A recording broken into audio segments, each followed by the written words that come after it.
Hello and welcome to Odds on Euro. Last 16 round, we are going to analyze the tough part of the bracket. So Germany, Denmark, Spain, Georgia, France, Belgium, and Portugal, Slovenia. We have another video in our channel about the other games, in case you are wondering. And since we have Germany and Spain, hopefully meeting in the quarterfinals, sorry for Danish and Georgian supporters, we have Ronan, Murphy, hi Ronan, and Alvaro, Romeo with us. There you have, it's a little bit messy, this bracket, but this is the round of 16. Good morning to everyone. Remember to comment the video with us, telling us your tips, and of course, press the like, subscribe. Now let's have fun. Let's enjoy the show.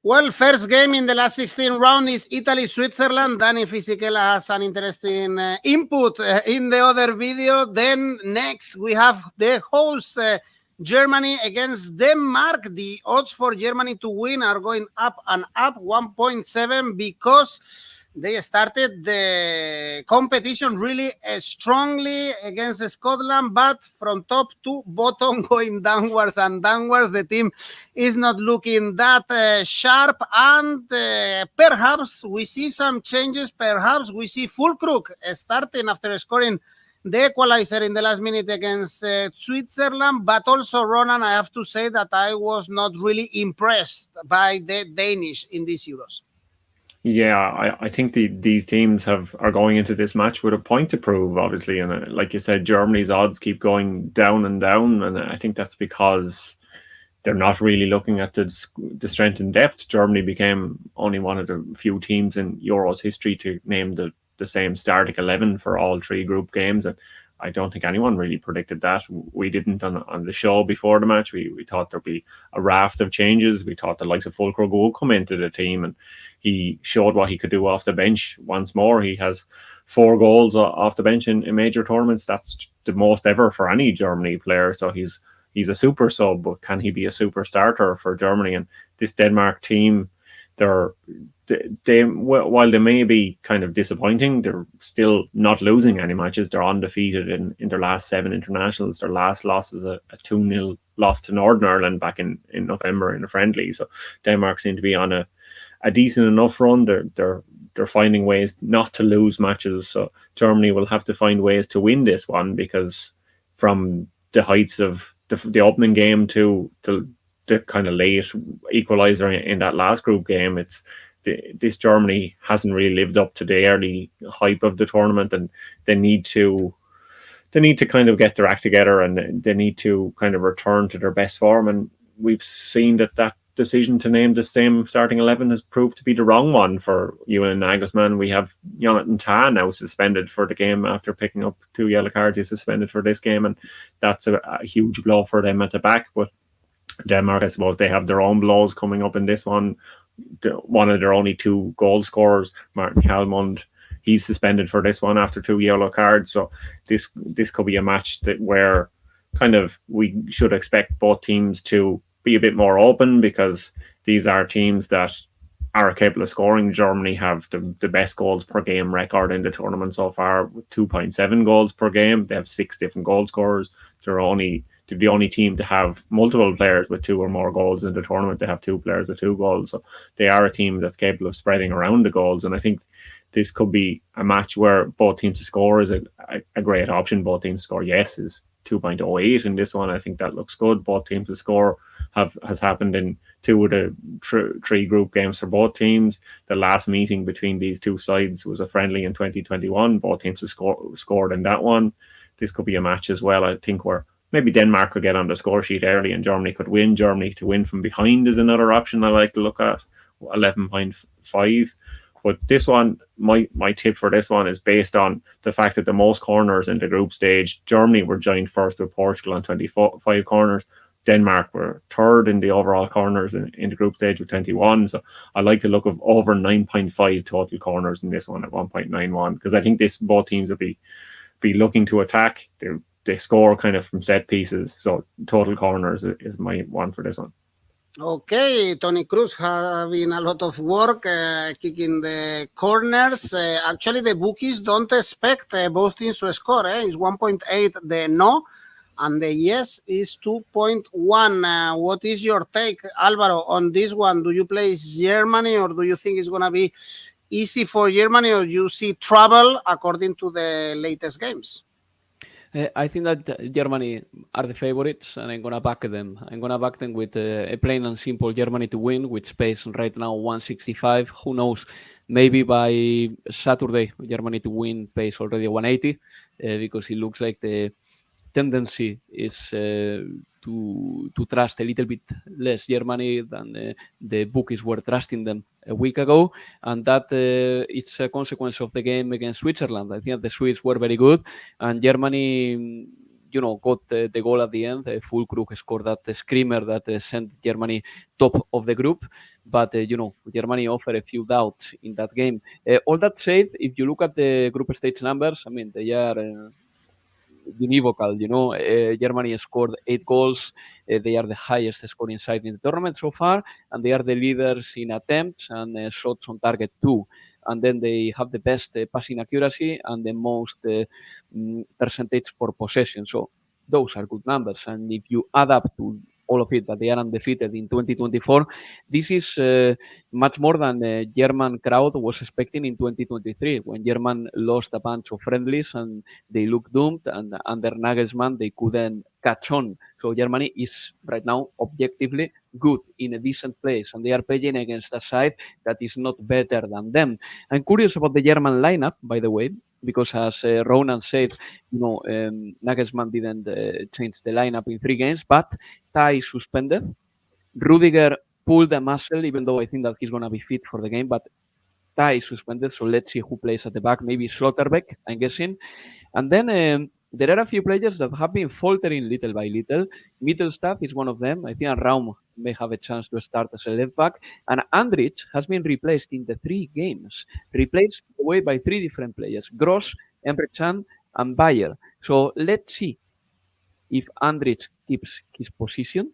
But yeah, it's going to be quite interesting. I think it's going to be a good game, because Denmark put a good display against England, for example, especially in the second half. Christian Eriksen proved that international football probably is more suited for him than Premier League football. A slower tempo, more players protecting him, like 𝐬𝐵𝗫, who was terrible for Spurs this season, but in this Euro he's stepping up. And I expect the goals in this game. So I will go for over 2 goals, 157. But my favorite here will be Germany to win and over 1.5 goals in this game, 2.0. All right, Andrich card, Andrich fouls, João Vinicio is telling us, and Alberto agrees with you, Ronan, going for corners, Germany and both teams to score, and under 3.5 goals. This is a bet builder for this game. Well, the winner of Germany-Denmark play the winner of Spain Georgia. This game is going to be played on Sunday, 9 p.m. Spain super favorite.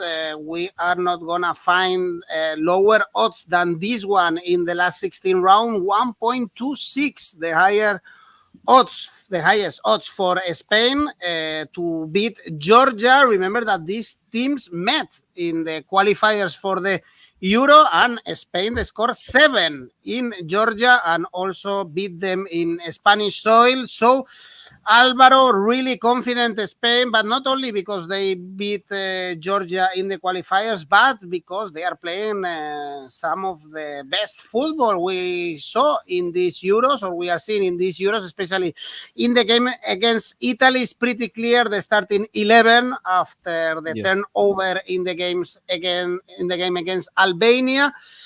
What or can Spain be fearful of Georgia, of 𝐻𝐿𝐴, of Mamardashvili saves, or should be a kind of easy one for Spain?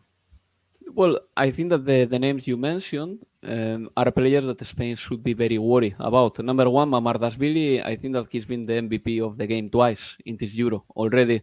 And he's a great goalkeeper. So if you want to score against a guy like this, you really have to nail your shots. Then the intensity of Georgia is very contagious. I mean, all the players are on a mission.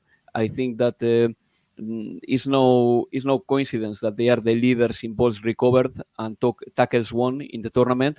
They really go for it when they fight for a ball, they win duels, and Spain will have to, play with the same intensity. Otherwise, it's going to be very difficult.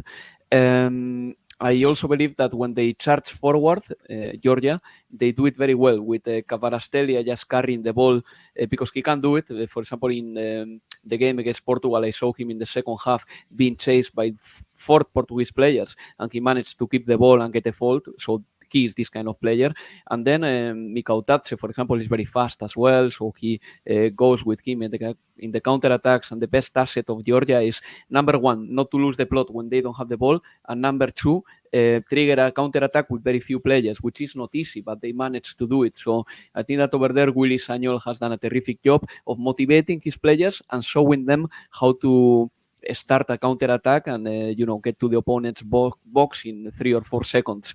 But Spain has been, for me, the best team in the group stage. They got 9 points. Nobody else has done it. In the game against Albania, new players step up with a totally new lineup. And I think that Dani Olmo or David Raya played reasonably well, but I don't see David Raya being the starting goalkeeper. Dani Olmo, I don't think that he will take the place of Pedri, but who knows? I am inclined to think that Spain is going to repeat the lineup of the game against Italy, roughly. And we have to say that Spain got 3 clean sheets in the tournament, and they are the best ones defensively in the tournament so far. So if Spain wins, I can see Spain winning 2-0. So that is going to be my first odd, Spain winning 2-0, which is some sort of a combination in a way. That pays 175. And I also like Morata to score. I know that here Morata is a man who raises conflict between you and I and Daniel Fisichella and many more pundits of this show. But Alvaro Morata's record for Spain is pretty decent. And he has scored already probably the most important goal of the tournament for Spain, the goal against Croatia, the first one, the opening goal of the tournament for Spain. So Morata to score pays 191. Morata to score 2 or more, for those who are real believers in Morata, 5.5. But I'm going to stick to Morata to score 191. I raise my eyebrow only for Morata. Ancelotti, like Ancelotti. Like Ancelotti, exactly. Well, Spain won all 3 games, the only team in these Euros, no goals conceded. 3 European champions won all 3 games, France in 1984, Spain in 2008, and Italy in the last edition of the Euros. Are you, Ronan, as confident as we are with Spain and this game, at least? Yes, I am. That last time they won, and was the only time in their history that they've won 3 games in the Euros, and they went on to win the Euros back in 2008. So it's good omen for Spain, and it's this particular tournament, 2024, is the first time they've ever gone to a World Cup or Euros without conceding a goal in the group stage. So this team is a team with a splendid defence, and I like Alvaro's tip of a 2-0 win for Spain. I think that could be an option. Obviously, we've seen in the group stage and we've seen in the games the kind of threat that Georgia pose going forward on the counter-attack. They are capable of scoring goals, but as we've seen, some of the goals they've scored have come from the penalty spot. They've had more penalty goals than any other team in the tournament, and that's why 𝐿𝐵𝐾𝐽 has those 3 goals in the tournament so far. 2 of them were from penalties, and that's why he has the highest XG, because penalties give you such a high XG as 2.3. But at the other end of the field, I think Spain are going to be under pressure trying to get the ball past 𝗵𝗏𝗏𝗏, because he's been such a great goalkeeper of the tournament. He's the most saves per 90 with 7 saves per game. He has the most goals prevented at the Euros, 3.6 goals prevented. But Spain at the other end, they've 2 goalkeepers with clean sheets so far in this tournament, and they've used their squad well, unlike Germany, which we were saying earlier. They've rotated splendidly. They're the only team in Euros history to change 10 players a game. and they're probably going to do it again in this upcoming match. They'll probably just change back to 10 players that they have before, and we could see them go back to their strongest team. We've seen that their B team is obviously excellent, but their A team is just another level above, and I think Georgia will be no match for them. And the only kind of question mark I have over the depth in the Spain squad is, will all 26 players get a run out at the Euros? Because they've used 25 of them so far. So maybe we'll see the third keeper come on in the final if they're 3-0 up in the final. Hopefully we could get all 26 players playing at the Euros. But the way Spain have looked, they seem to be getting stronger. And after I like to mention the Optus supercomputer on my Bundesliga previews, but after the shock win for Georgia against Portugal, we saw Spain actually move up to the third favourite in the tournament with the Optus supercomputer. So they are predicting that Spain are going to easily win this one, and I think they should win easily in this one. But I don't think it will be as high scoring as maybe many people expect, and that 2-goal margin is thereabouts for me, because I think both teams have good goalkeepers and good defences, and that will keep the scoreline down. So I like the look of both teams to score no in this one. That's 1.55, and like I said, if Georgia don't get a penalty, it might be hard for them to score, but I think Georgia will keep this one close. So my tip, as you can see on the screen, is Georgia Asian handicap plus 1.75. That's coming in at over 2. Well, that means is going also for a narrow victory for Spain, and Andre just thinks that Georgia can surprise and shock everyone and win. Odds are 19 or around 20. Of course, Georgia has been one of the most entertaining teams to watch, playing with a lot of passion, going forward. They are cheering every throw-in, every corner. And they have the best goalkeeper of the tournament, 𝗵𝗏𝗏, a player that we enjoy in Valencia. But the difference is really high between Spain and Georgia. We are seeing now in the screen the giveaway we have on 𝐿𝐵𝐻. You can still participate until the end of the tournament. So if you check all the social tasks that we've prepared for you, you have the chance to win €100 or dollars, and there will be 3 winners. So you still have time until the final of Berlin. Let's see if Spain are able to continue in this tournament, beat Georgia, and probably meet Germany in the quarterfinals. Let's go with probably the best game in this last 16 round. I would say so. France, Belgium, not because Belgium are playing particularly good. We had doubts before the Euros about Tedesco, about Belgium, and they are playing a really bad tournament. It has been this bad that even their own supporters were booing them after the draw against Ukraine. Lukaku missing chances, scoring when he is offside. De Bruyne at moments playing well, but probably is not enough. And also, we are very disappointed with this. France is a waste of talent. Only 2 goals scored. One was an own goal, another one from the penalty spot. And now, Ronan, the odds are really good to back France, we have to say. Odds 2.0 are really, really good odds if you are backing France. They are, and the only kind of worry I would have over that one is because it's to win in 90 minutes, and this could be the match in this side of the bracket that you could see going all the way to extra time and penalties, because these teams seem incapable of scoring so far in this tournament. Like you said, France still haven't scored a goal from open play, which is kind of astonishing when you consider the quality in depth they have, the quality of attacking players, the way they played at the last World Cup when they scored so many goals and they were even so free-flowing in the final coming back in that one. You would think that this France team should find it easy to score, but they just haven't been scoring it.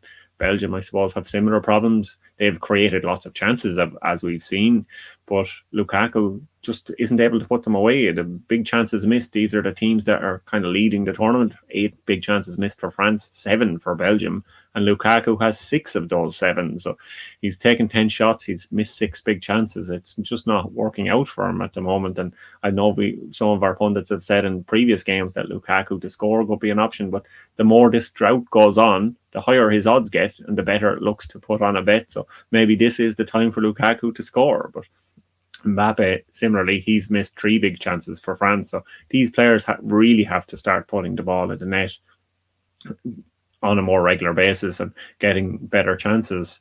So I think this could be another one where the goalkeepers are busy. I like the look again of total corners in this one. Total corners over 8.5 is 2.05. So this is a chance for both teams to kind of put things right, because I think the fans, like you said, for Belgium, they're booing Belgium, but I think the fans are getting on France's back. They're wondering, is Deschamps had kind of come to the end of his time as the France manager? Has he done everything he can with this team? Because it's the first time that France haven't topped a group since Euro 2012. They topped all the World Cup and Euros groups since, and back then they lost to Spain in the quarterfinals. I'm sure you guys remember that one. So this could be a bad omen for France, that maybe they aren't the favourites that they should have been, or that they once were. And these are teams that need to kind of pull their socks up. So it is a match that I think could be open-ended, and I think both teams should start to find the chances to score and should be able to convert chances better than they've had in previous games. So I like to look at the goal market in this one. Total goals over 2.25 is my tip for this one. Actually, I was going to mention the goals market because the bookies expect a low scoring game. Therefore, the over 2.5 goals pays so well, 2.4. And if we only check the scores, we are seeing low scoring games in the France games and Belgium games, but we are seeing a lot of chances. It's very odd to see Mbappe, for instance, missing so many chances. Alvaro, also Lukaku, missing so many chances, unlucky with the VAR. And perhaps someone is saying, and we mentioned it in our previous video, Fix Electronics, that Tedesco could put Openda, for instance. We were claiming the Leipzig player, or even the Catelare. I don't like them that much. I disagree with that take. I think that Lukaku and Kevin De Bruyne have to be up front, all together with Doku and someone else, which should be Trossard or 𝗀𝗏𝗏𝗀. I don't think that those players that have been mentioned here in the comments have the quality to remove Lukaku from the lineup, neither Kevin De Bruyne, really, because they are a good partnership and they show that against Romania, for example. So no, I don't agree with that. I agree, however, with Andrillos, one of our listeners here, who says that if Ukraine had been more clinical, they would have won the game against Belgium. I totally agree with that. In fact, it was very concerning to see how, with a simple pass from the Ukrainian center backs, the ball was reaching to Sudakov, for example, or to Artem Dovbyk or 𝗀𝗏𝗏𝗀 without any Belgian midfielder just tackling that ball, letting the ball go through the midfield so easily. And, you have to blame the structure. You have to blame the players who were involved. Like, for example, I don't know, Yuri Tielemans, for example, who is not great at recovering the ball, or whoever was on the pitch at the time, because Belgium has done many changes throughout the tournament. But for this game, obviously, for me, France is the favorite. France to score 190 should be good enough, but I understand that France hasn't been very good so far. In fact, they have conceded only 1 goal, which is what normally France does. They are very good defensively because they've got great individuals and a rather defensive structure. They have been boring. Yes, those are attributes that we could attach to France in 2022, in 2020, in 2018, when they won the World Cup. But France, this tournament, has been inefficient. This is, for me, the biggest news. I think that they are going to become efficient as the tournament goes by. But, for example, against Poland, they created many chances. They didn't score. Mbappe was fast, accelerated a lot, proved in a couple of runs that he's probably the best player of the tournament. But they couldn't beat Łukasz Skorupski, the goalkeeper of Poland, who was named the MVP of the game. And, France wasn't that clinical, that strong. They didn't hammer the rival, and they can do it. But for this game, I think that Mbappé is going to break his duck in the tournament from open play because he has scored the penalty already. So Mbappé to score 2.5 is my favorite here. I think that the Belgian defenders, 𝗀𝗏𝗏𝗏𝗏, 𝗏𝗏𝗏𝗏𝗏𝗏, they are not that good. And I think that Kylian Mbappé can actually score against a defense like this. Otherwise, I'm going to go for a clean sheet for France. I like the value there, 2.25. As the tournament goes by, normally France improves defensively and offensively. And defensively, they've been okay so far. With footballers who are so strong athletically that sometimes they can compensate a bad job from the midfield or from the strikers on their own. I'm talking about William Saliba, 𝗏𝗏 Hernández, and many more who can actually on their own just stop any opponent. So here I'm going to go for the clean sheet for France. I know Romelu Lukaku has been normally the player I've been backing to score in the group stage, but maybe the French defense is too much. It's too much for him. And what about Antoine Griezmann? He's a fetish for the 𝗀𝗻s. He was dropped in the last game, and this front four, no, Dembélé, Thuram, Griezmann, Mbappé, they are creating, but they are not scoring. Ronan, Alvaro, do you expect some changes up front? I think that Antoine Griezmann is going to play for sure. He is the only player of that kind in the French squad. Mbappé is going to play. I guess that Olivier Giroud will have a chance because Mbappé somehow with him has a very good understanding. And Dembélé is going to play, possibly start, but he has been a very frustrating footballer again. I mean, we could see that in the game against Poland. His output, his final output, is simply not enough. How many goals has he scored this season for Paris? Seriously? 6? 7? No more than that. I mean, for a player who plays in clubs of that quality, for a player who can dribble past anybody, because that's factual, then providing so little assists and especially goals is very frustrating. Mm-hmm. Ronan, something else? Yeah. No, I think we'll see the same lineup. We'll see the usual front four from Deschamps because I think Belgium will be more open than some of the other teams they faced so far, and they will have to be more open because they need to create these chances to get on the score sheet. So I think France will stick with what works for them or what should work in theory, but maybe hasn't worked so far in the tournament. So I would imagine we will see maybe much of the same lineups from both teams here. And Alvaro mentioned 𝗏𝗏𝗏𝗏𝗏𝗏 as an option for Belgium, but unfortunately he's suspended. So we'll probably still see 𝗏𝗏 maybe in the Belgium lineup. So I think we will see a lot of the same players we're used to seeing in this match, and maybe that should make it an entertaining match for us. Okay, then let's analyze the last game. The winner of this France-Belgium in Düsseldorf will play Portugal or Slovenia. Portugal won the first two games, then a little bit of turnover or good turnover from Roberto Martinez and lost shockingly against Georgia. We saw even João Félix starting that game. Slovenia 3 draws, including the draw against England, is already a great success. Being here, they have goals in them. And we saw this game, for instance, Alvaro, in March, and Slovenia beat Portugal 2-0. So could be a red light for Portugal of be careful with Slovenia. Well, we have the listeners here letting us know, telling us, like Lindo, for example, that we're going to see a lot of upsets in the tournament. Who knows? Portugal-Slovenia obviously has all the ingredients to be a very big surprise if the Slovenians manage to qualify. The best thing I can say about Slovenia is that they have managed to go through without getting any goals from their best player, who is 𝗍𝗏, right? I mean, if you asked me 2 weeks ago, if Slovenia goes through, how will that happen? I will say probably 𝗍𝗏 will have a terrific tournament. He's playing well, he's moving well, but the other day he couldn't even complete the game, and 𝗍𝐬𝐧𝐧𝐽 came instead of him in the second half against England. I think that 𝗍𝗏 is maybe not physically 100%. In fact, he had a couple of niggles ahead of the game against England, but he's the focal point of the team. And Sporar has been playing very well.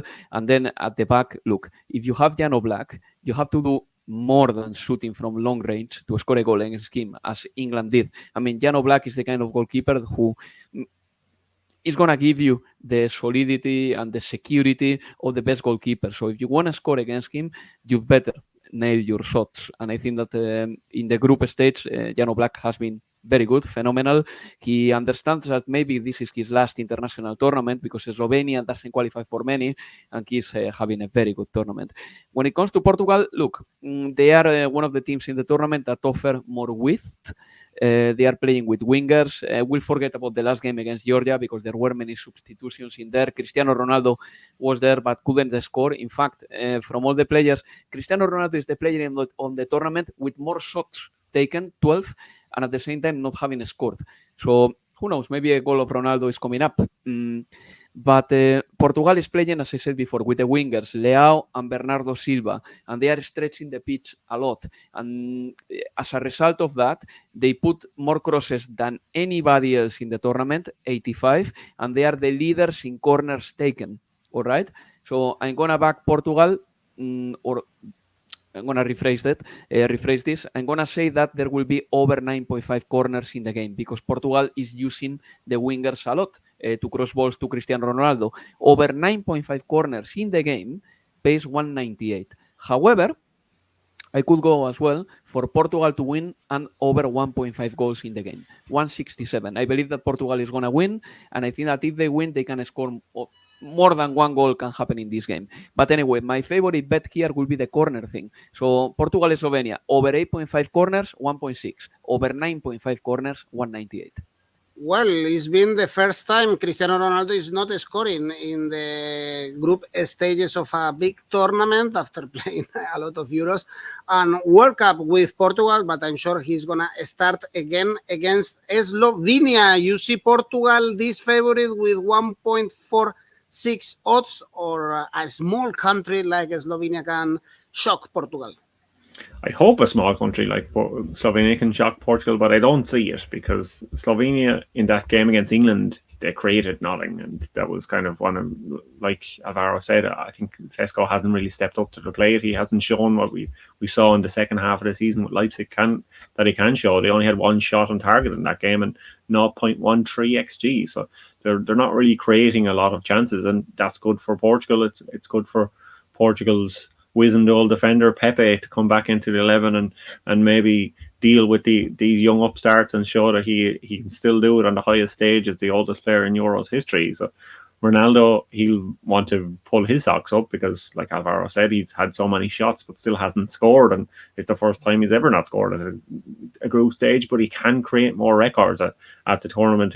He just needs one more win in the Euros to have the most wins of a European player. Bastian Schweinsteiger, Miroslav Klose both have 25 for Germany, so he just needs one more win. He should get it here against Slovenia, and then we'll be looking to the next round to maybe break the record as well as equaling, because we know Cristiano Ronaldo loves records. That's what he does.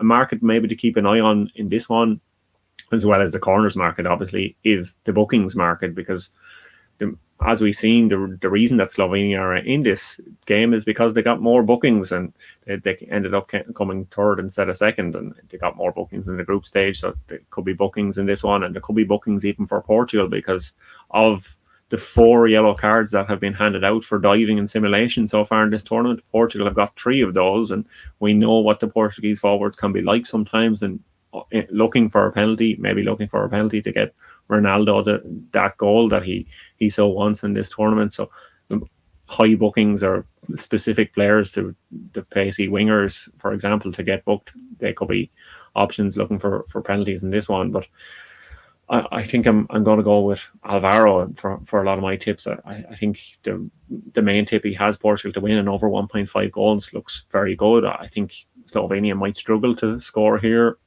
Portugal have had both teams to score no in 3 of their last 4 games, so both teams to score no here is 1.62. Portugal Asian handicap minus 1.25 is 1.97. The correct score 2-0 here is 6.1. I like to look at that one, but I think Portugal to win to 0 is my tip for this one. All right, Slovenia is a tough nut to crack. It won't be a goal feast. Adamin is telling us, the under 2.5 goals market pays 1.88, which is not bad.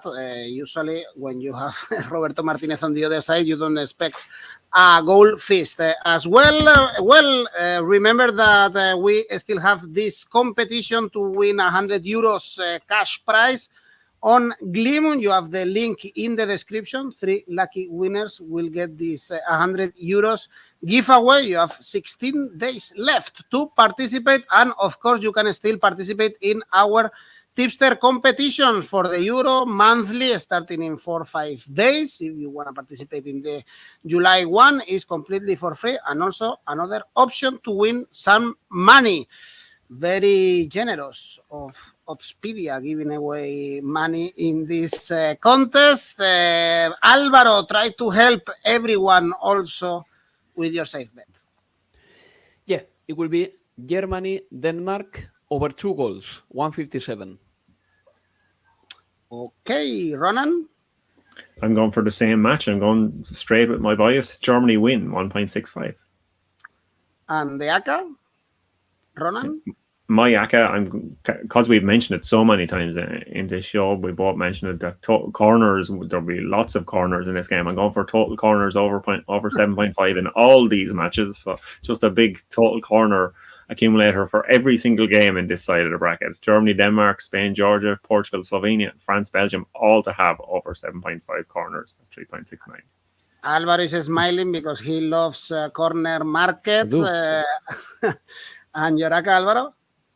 My Acca, Germany, Denmark over 2 goals, Asian handicap minus 1.5 for Spain, Portugal, Slovenia over 8.5 corners. Altogether, 437. Okay, we can add Andrijo's safe bet, Portugal to win, our Ukrainian friend. Remember, if you are looking for the other games, we have a video. It's going to be published in our channel later on today. So we have 2 videos for the last 16 round. Good luck to everyone. Let's enjoy the Euros. Thanks, Alvaro. Thanks, Ronan. Bye-bye. Bye.